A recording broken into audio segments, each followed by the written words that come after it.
So we're going to talk today about social prescribing, which, as I'll describe, is actually very much in use in the United Kingdom and is coming to the United States.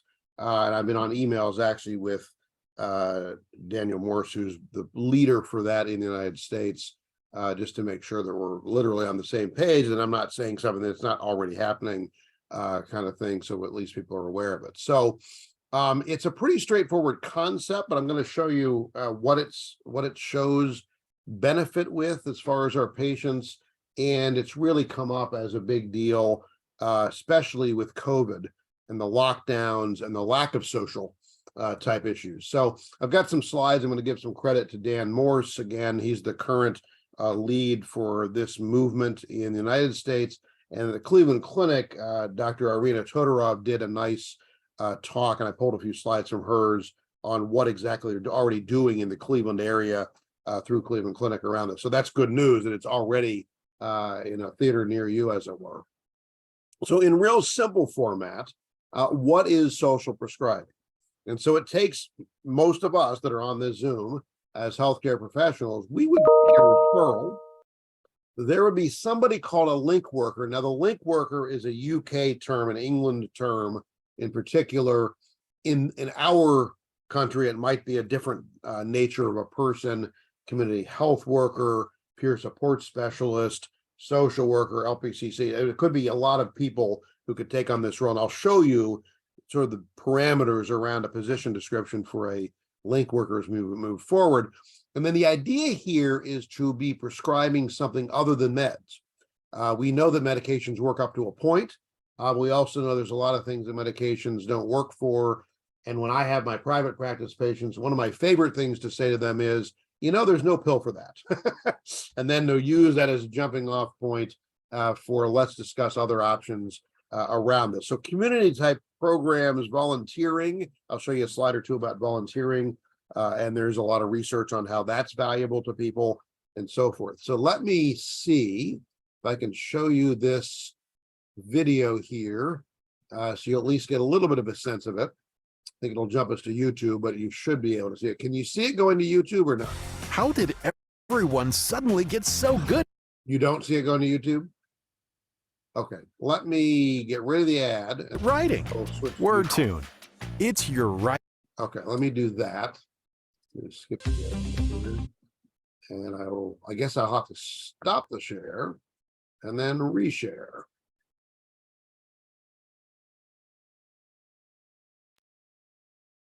All right. Can you now see the screen? Hoping my sound is still shared, so if it's not, let me know. Yeah, you're good.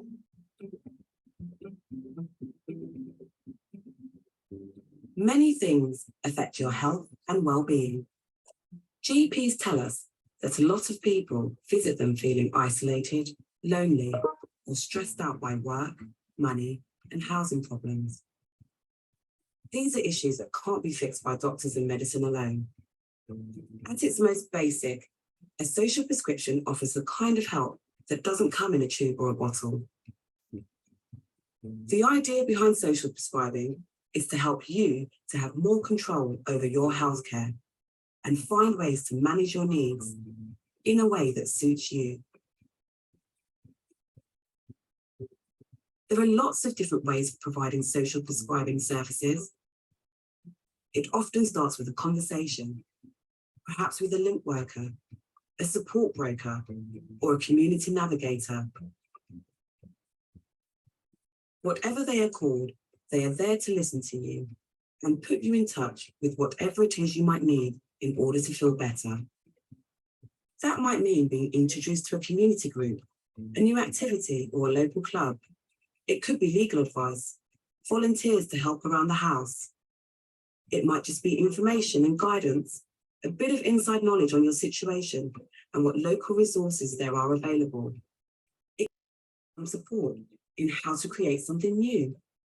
Studies show that individuals with social prescriptions get better and feel better faster than those treated with medicine alone. And because it works, It's happening more and more. To find out how it can work for you, talk to your doctor, health professional, or local authority today.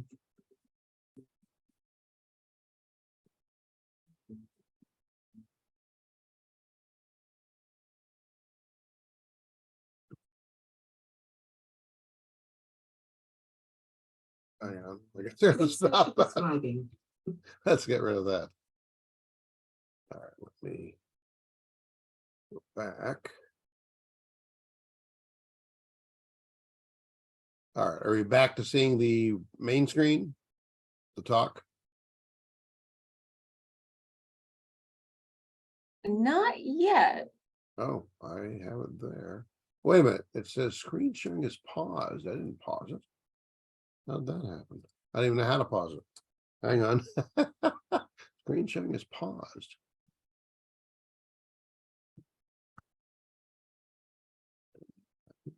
Wait a second. So you're seeing me now? Okay, let's try this again. I don't know why it thinks I paused something because I didn't, but We got it. okay, thank you. Well, so much for showing a video.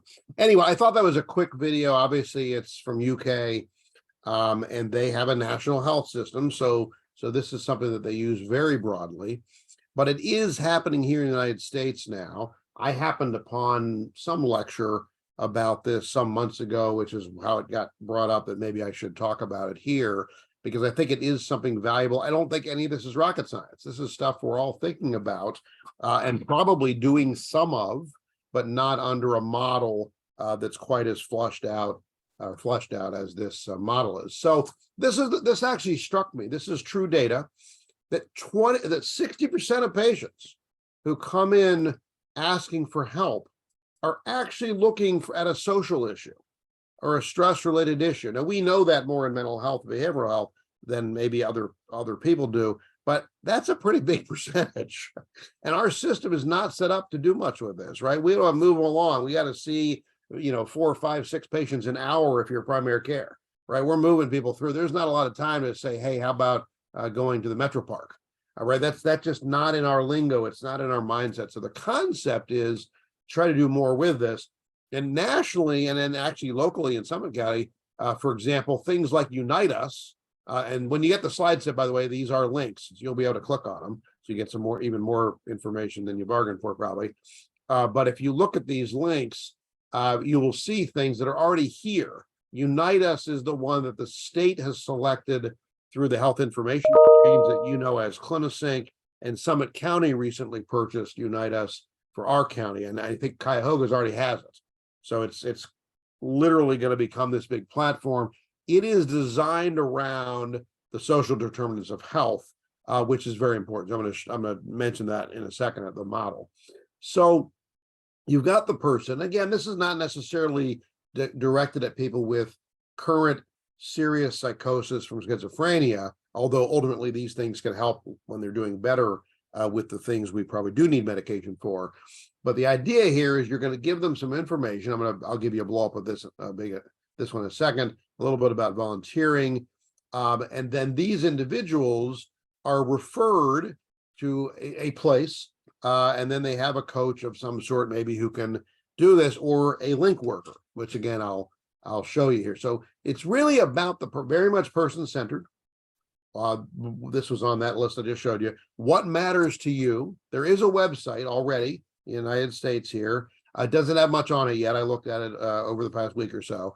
So there's not much there yet. It's not as simple as putting in your zip code and it gives you a bunch of stuff, but that is the goal. Ultimately, there will be the ability to put in your zip code and it'll give you all the stuff that you might socially prescribe to someone you're working with, as far as self-help groups, fun groups, community garden. I just joined one myself. I went to a fun event the other evening about that. I mean, there's things you can do to add to your socialization that a pill doesn't do, but the socializing does a lot for. So this is, you probably know this model, but this is the Dahlgren-Whited model of the social determinants of health. And this is really the backbone of the concept of this, both here and abroad, which is where it started, in terms of looking at all these various factors that play into our ultimate level of health for every one of us. And this is not, to be honest, I mean, this is something that wasn't discussed at all when I was in medical school residency. I mean, this is really an evolution of something over the years, even though we know, going way back in time, including where I trained at Shepherd Pratt, where they used to treat people with they called it moral, but they meant morale boosting treatment.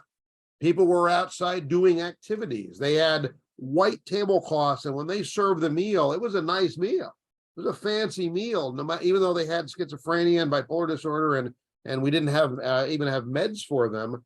They tried this very much social determinants of health type approach, and for a long time that worked. And quite frankly, if we had studies, it probably worked better than chaining people to the wall, the horrible stuff we did in an effort to do something about individuals with serious illness. So we've come full forward now to bringing this stuff back, where it isn't all about pills. We went through a period of biological psychiatry, if you will, where everything was about pills. And although we're still there more than we probably should be, there's a lot more to it, and we're starting to think about it. That's where this social prescribing really is already an active thing going on internationally, and now doing more and more here in the United States.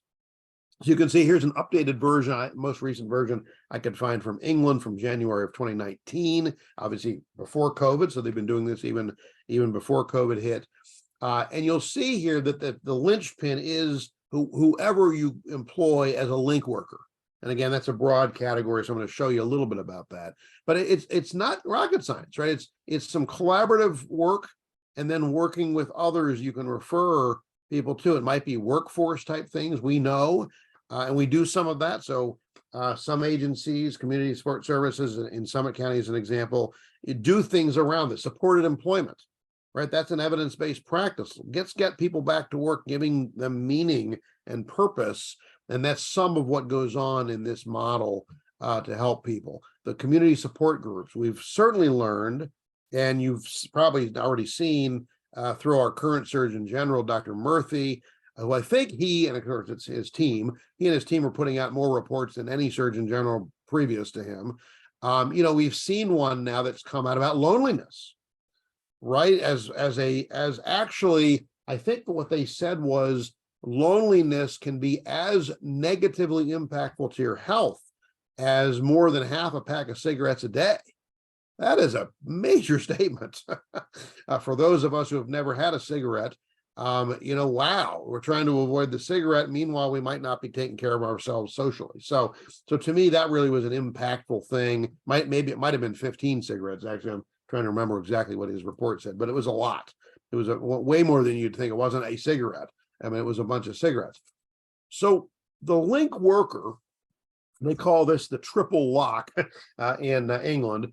So the link worker is there, and they really are there focused on the person, the provider, which I like about this model a lot, and the referrer.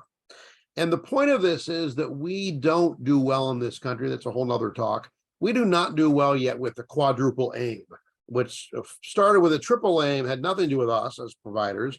Or I'm going to say clinicians. I think provider is probably not a great word, but it's what gets used even in the literature, sadly. But added finally a fourth aim, which was the experience of the healthcare person who's doing the work, all of you, all of me included in this. And it's not a great experience. I think we can all agree on that. There's a lot of articles actually just recently that have come out about how bad, how dire it's become across all specialties and all types of clinicians. And we need to do more about that. So this model actually is set up to also have that, the middle here, the fourth part of what we call a quadruple aim in the United States. I think I like that part of it a lot as a thing. So here is an example of a link worker. And this will all sound very familiar to all of you, because these are things that have come through what Neomed teaches the medical students and pharmacy students and others, what you're seeing in your work, things that not all of which existed when I went to training. But so they're trained to use the right kind of language of empowerment, right? This is very much about let's help you do more for you. It's very much an empowerment type. It definitely takes culture into effect. That's timely because we clearly need to do more about that and be culturally sensitive at very least. I'm not sure about competent. I'm not sure I like that word, but at least culturally aware and culturally sensitive and culturally focused when we're working with people.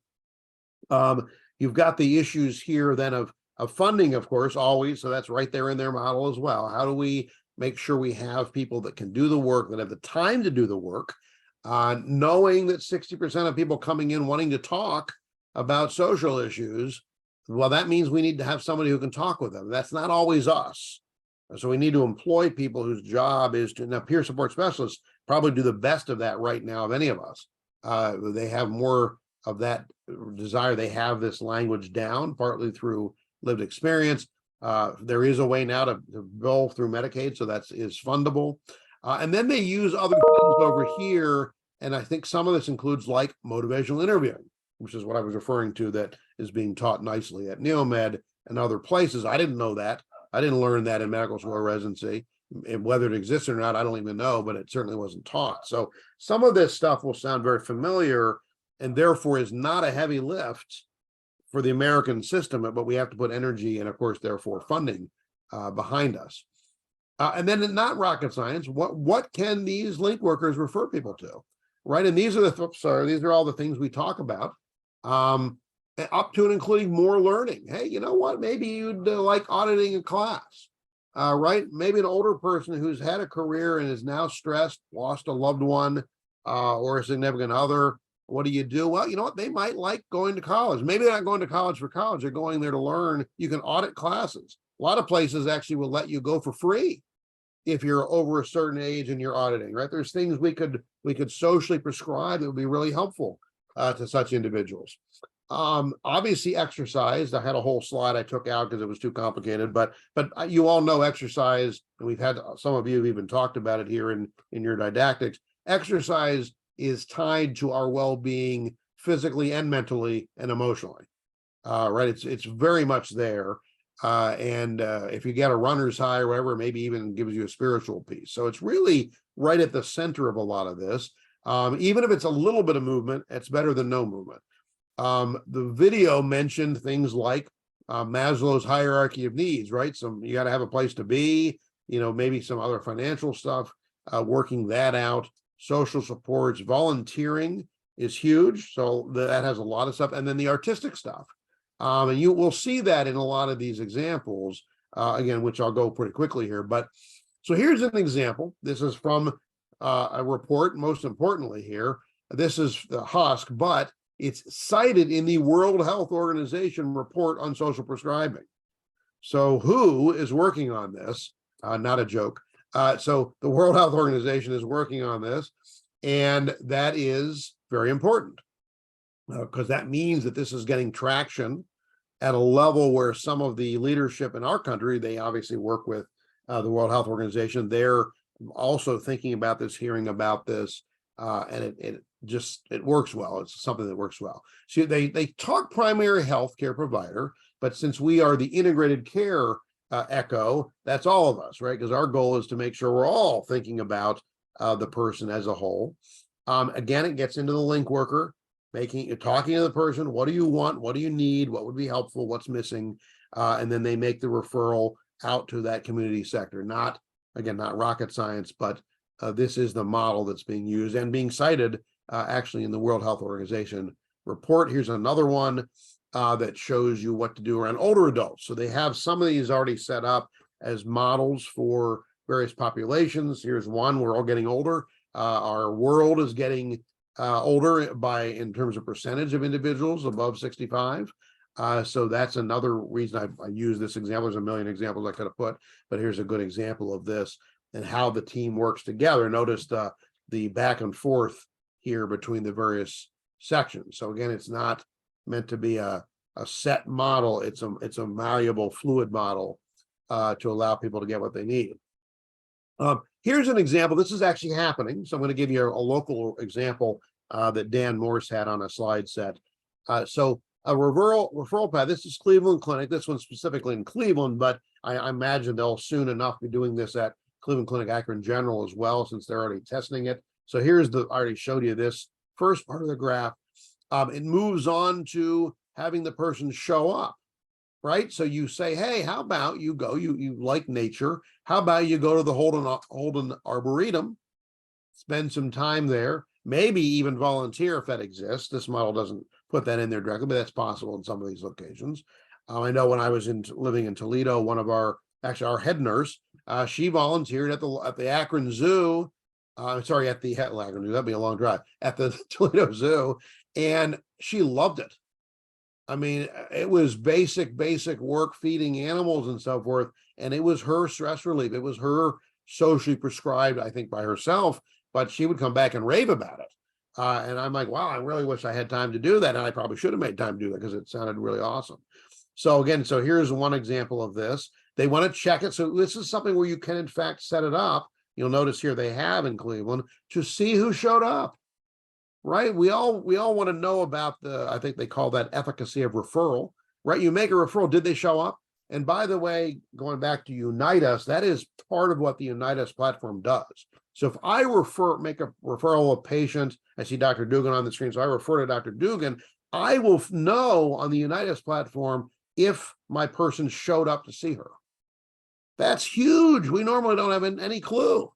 Right? So I will now know, and now if he didn't show up, when I see him next time, I can say, let's talk about that, right? That's fuel for the mill. If he does show up, I don't get her records, I don't see all that stuff, but at least I know he's there.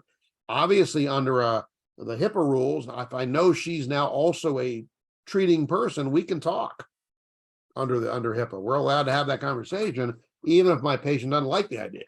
Right. So there's a lot that plays out under this kind of a platform, and the feedback of knowing that somebody showed up and then going all the way back here to the healthcare professional. So again, I think this is a real example that they're already using in certain sectors of the Cleveland Clinic. This is a bigger grid. I won't belabor this, but this is a bigger grid. I couldn't even fit it. I had to do a lot of playing around to even get this much on the screen because the way I was sent this information. But this gives you an example of a lot of things they're trying to do in Cleveland, including that Holden Arboretum that I mentioned. So there's a lot of things, and this is Dan Morse working on this because this is one of his first forays in the United States doing this. One of his other people is Rachel. So they're working on this, trying to get this stuff to go and make sure it works. And then notice they've got contact information. They would set this up, and then you as the provider, the healthcare professional, would have access to this to do social prescribing. Or you'd hand this database ideally to the link worker, whatever we're going to hire in that nature, and let him, her, them be the link worker for that person. Volunteering, I pulled this one out because this is so powerful. There's so much information. You'll notice, again, this is tied to Cleveland right now, Greater Cleveland Volunteers, that the volunteering that people do, even people that have very little means can volunteer, right? It doesn't cost them much other than getting there. And in today's world, there may be even ways to allow them to get a bus pass if they're going to a volunteer situation. And the net result is they win, and so do the people they're volunteering to help, or the organization they're helping, or the environment that they're helping, whatever they're volunteering to do. So there's a lot of things. When's the last time you socially prescribed your patient to go volunteer somewhere? Not often. I tried to do it with my workers' comp patients, and they weren't allowed, which I fought with workers' comp at the state level over that and did not win that at the time. But to me, just because they can volunteer 2 hours a week doesn't mean they can suddenly work 40 hours, which is kind of how it got thrown back at me. I'm like, no, that's not accurate. And why can't they go to the library? My fight was to let them volunteer at a local library who had said yes to them 2 hours a week. Right? To me, that would be great. I didn't call it social prescribing at the time, but that would be a great way to help somebody that had nothing to do with any pills that I was prescribing. We have an amazing park system. So here's an example of where we can socially prescribe. We all have a lot of metro parks near us. I love my walks in the metro park frequently as well, usually both days on the weekend, in fact, since COVID started. I think that's amazing to get back to nature, even when it was raining, freezing rain on me. But then it was nice because I was the only one walking through the park. Nobody else dared to go out during that time. But it was awesome, right? You really get to commune with nature, kind of go back to my Boy Scout roots.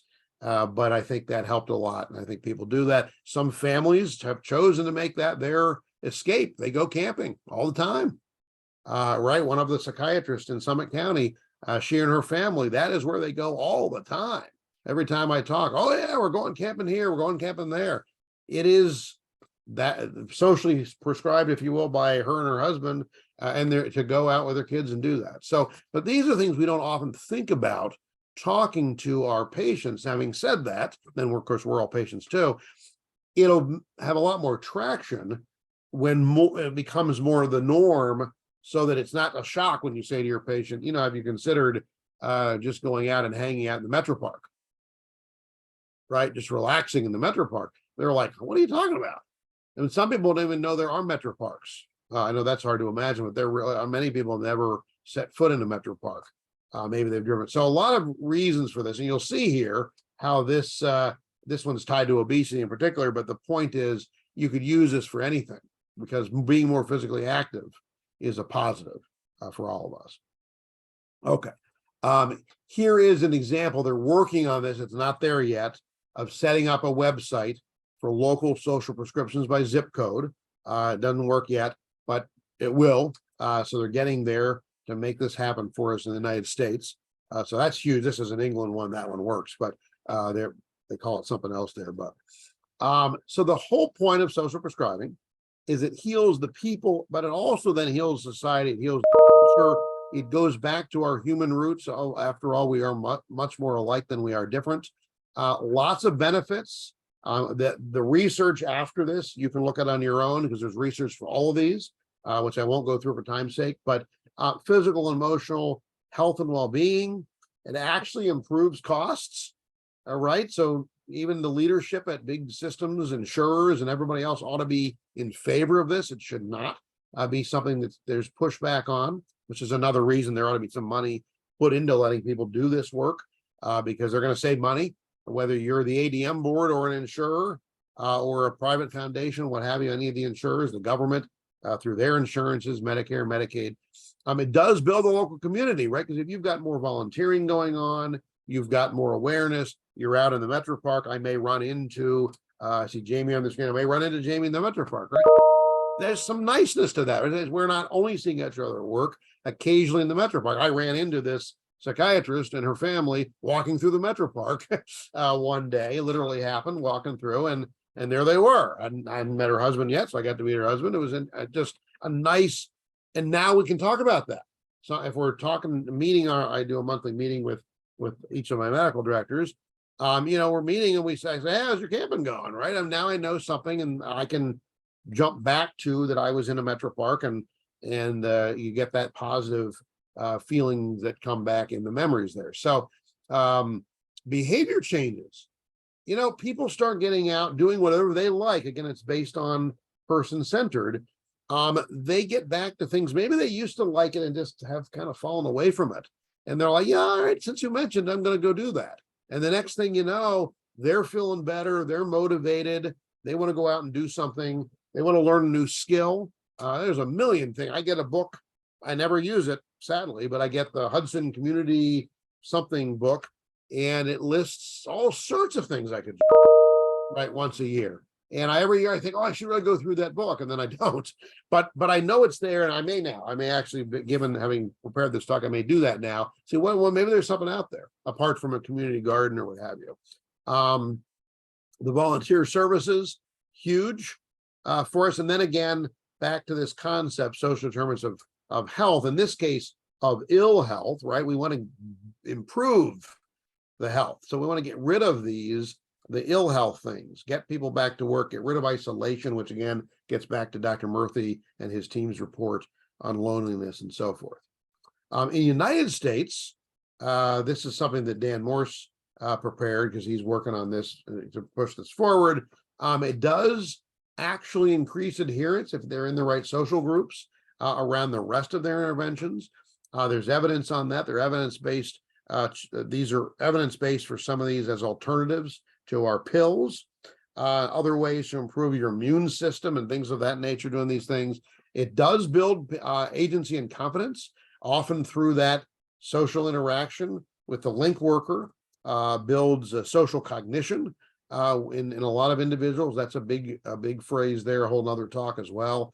Cognitive enhancement therapy is a model that works on social cognition. And there's some other models that I know Neomed's looked at as well that are more brief, that do the same thing.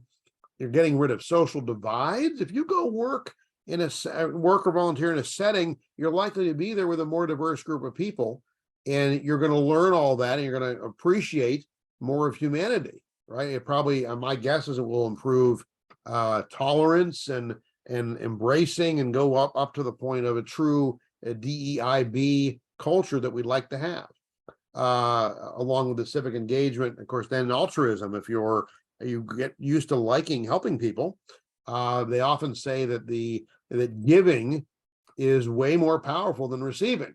And I don't know how many people actually do that to learn that, but there's a lot of power to that. Okay, so last couple of slides, the U.S. movement. There's a group of thought leaders. Dan Morse is the leader there. They're working on this. They're trying to gauge public interest. There is evidence in publications. Again, I'm going to give you a bunch of those to look at on your own. And it's a real simple model that they're looking at through to do that with, back and forth. And there's a lot of discussion right now going on. They've actually now invited me to the discussion because I've been trading emails with them. I may very well do that, in which case we can talk about this a year from now, maybe again or something. But if I have time to engage. Okay, international leaders are available. They're already working with us, but notice that the United States is already talking to people in 13 other countries that are doing this. We are not the early adopters by any means. So I do think there's a chance that we will be moving this forward as a nation. So it's timely that we're talking about it here. Again, all these links are active when you get the slide set. Talks about what the link worker ought to have, what's the position description, what are the desirable, and you'll notice that a lot of them match up with other individuals that we employ as peer support specialists and community health workers and so forth. So there's a lot of things based on this. Again, a lot of stuff going on right here in Cleveland, and these are some of the U.S. experts on the right-hand side. So just in case you're looking for people that might have some information, if you were to look at this for your agency or wherever you're working. And I will stop there so we can have discussion. But again, after this, you've got a bunch, I'll just click on them real fast, but you got a bunch of slides, England and local Canada, all sorts of slides on arts, and I only pulled out some of them. But I'll stop here just to see what kind of discussion you'd like to have.